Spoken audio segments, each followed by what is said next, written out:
I believe that God is very real. I believe that I live my daily life inside the reality of this God.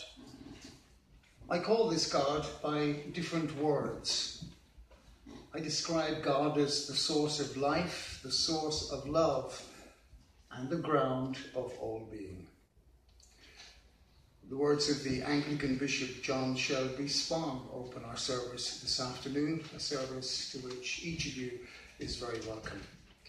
Our service is one of thanks for the 300th anniversary of this building and the opening of this church.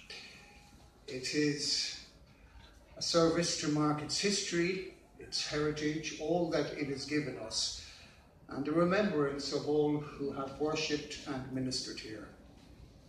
It is also a service of thanksgiving for its present and its future, a future that we look forward to with both trust and hope. While we marvel at this 300-year-old building and its craftsmanship, it is important to remember that yesterday, today, and tomorrow, church has been, is, and always will be about people.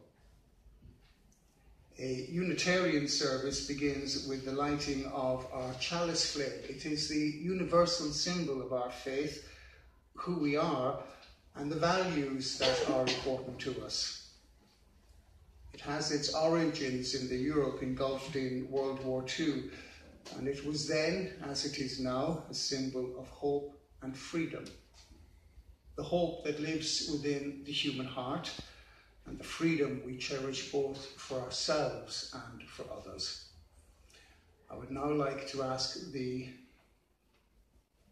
moderator of our presbytery, the Reverend Bridget Spain, to say our chalice words, and the flame will be lit by Mr. Paul Clark.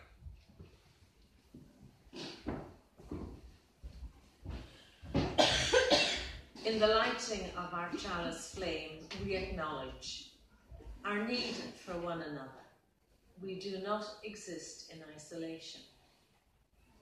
Our own personal journey and the journeys of others around us. That each of us has a part to play, no matter how small, in making this a better world.